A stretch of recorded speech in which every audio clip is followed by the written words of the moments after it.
Assalaamu calaykum. Maanta waxaan ka hadlaynaa laba qodob. Midna dumarka ay jecel yihiin, midna ay neceb yihiin. Haddaad ku cusub tahay channelka Rajada iyo maanta, subscribe dhee sidoo kale gambalaalkana furo. Wixii talo aad hayso qaybteena comments-ka noogu reeb. Mahadsanid. Waxaan ku bilaabaynaa tan dumarka ay neceb yihiin. Dumarku waxaa niyadooda dilo xanuun lama ilaabaan ahna ku reebo ninka ay kala kulmaan dhaqamadan xanuunka badan. Mararka qaar waxaa soo dhamaanaya xiriirka jacayl oo aad qof la lahayd, waxaadna aaminaysaa in qofkaas uu mas'uul ka yahay xiriirkaas uu soo dhamaaday, iyadoo laga yaabo in arrimo aan ula kac ahayn oo ka imaanaya inay qalbiga ka jibiyaan. Haddaba, haddaad doonayso inaad xiriirkaada ahaado mid adag, waxaad ka fogaataa inta awooddaada ah sababaha keeni kara inaad dhaawacdid qalbigeeda. Haddii daacad ka yahay jacaylka, arrimahan ka fogow. Beenta waxa ay ka neceb yihiin ma jiraan haweenka. Ogow, heshiiska jacaylka daacadda ah waxaa tiir u ah runta. Sidaa darteed aysan jirin inaad u sheegtid waxyaabo la xiriira beenta, si uu xiriirkaadu u ahaado mid 12 lugood ku taagan. Bixitaanka si foojigan ugu digtoonow ka hor intaadan qaadan go'aanka ah inaad baxdo oo magaalo kale aadid. Waxaa la ogsoon yahay in haweenku u dulqaadan karin maqnaanshaha lamaanahooda. Isla weynida tani waa midda ugu neceb yihiin. Wiilal badan aan xarfaan ahayn ayaa aaminsan in iskibrintu ay ku helayaan qalbiga gabadha, oo waxay aaminsan yihiin in gabadhu u dhararayso ragga isla weyn. Waa been aad iska dhaadhiciseen. Ogow, haddii isla weynidu uusan horay aysan kugu arag oo aad gadaal kala soo baxdo, si fudud ayaad haddana uga baxaysaa qalbigeeda.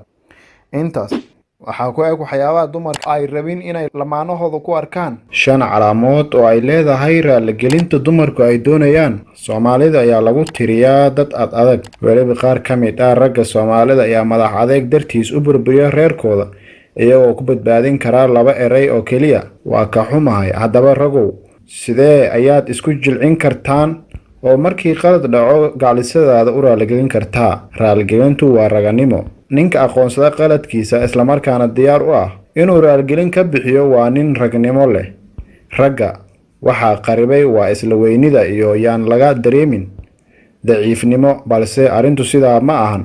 Haddii aad og tahay inaad ka qaldan tahay gaclisadaada oo aad raaligeliso, waxay u badan tahay inay ku aqoonsan doonto nin karti leh, isla markaana ay kalsoonidiina kor u qaadi doonto. Iska ilaali meermeerka. Dad badan ayaa iyaga oo doonaya inay raaligelin bixiyaan ayay haddana derbiyada ku meeraystaan, iyagoo marmarsiiyo u raadinaya qaladkooda. Waxaa muhiim ma ahan. Mar haddii qorshahaagu uu yahay inaad gaclisadaada raaligeliso, waxaa lagaa rabaa inaadan wax sharaxaad ah gelin iyo sidaa ayay wax u dhaceen, balse aad u soo dhaadhacdo muhiimadda. Haddii aad meermeersi iyo sharaxaad la timaado inta aadan raaligelinta bixin, waxay u badan tahay intaasi ay ka dhigayso in gaclisadaada ay u aragto raaligelintaada mid aan daacad ka ahayn. Si toos ah u dheh. Marka ay timaado inaad afkaaga ka dhahdo raaligelinta, waxaa jira ereyo ku habboon iyo kuwa aan ku habboonayn. Waxaa jira ereyo muujinaya inaad daacad ka tahay oo ay niyadaada ka soo go'day raaligelintu. Ha ka leexin dhabta oo si toos u dheh: gacliso,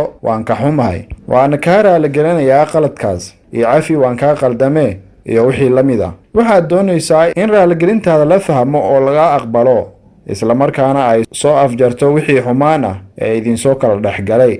Haddaba, si aad ugu guulaysato middaas, ha noqoto mid waadax ah oo niyadaada ka soo go'day. Haddee qaladkaad gashay, waan ka xumahay oo keliya raaligelin ma ahan. oo su-aasha ku xigta ayaa ah: maxaad ka xun tahay? Dumarku khaasatan waxay jecel yihiin faahfaahinta. Sidaa darteed, waxaa muhiim ah inaad caddayso qaladkaad gashay iyo dhaawaca u geysatay. Waan ka xumahay inaan sidaa ku sameeyey, ama dhaawacan kuu geystay, iyo wixii la mid ah.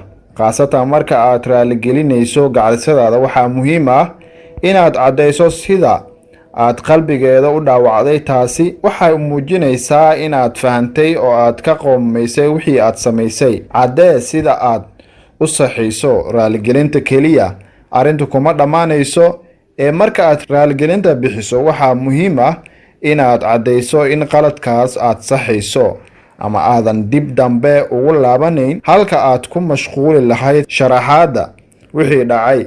waxaa ka muhiimsan inaad sheegto talaabooyinka aad qaadayso mustaqbalka si uusan u soo laaban. Gacaliso ka raali noqo arrintan sameeyey, waxaan ballan qaadayaa in aysan dib dambe u dhicin, oo waxaan samaynayaa sida iyo sida ayaad dhihi kartaa iyo wixii la mid ah. halkaas ayaan kusoo afmeeraynaa maanta. waxaan igu talagalnay haddaad ku cusub tahay channelka Rajada iyo maanta, subscribe dhee, sidoo kale gambaleelkana furo. wixii tala aad hayso qaybteena comments-ka noogu reeb. mahadsanid.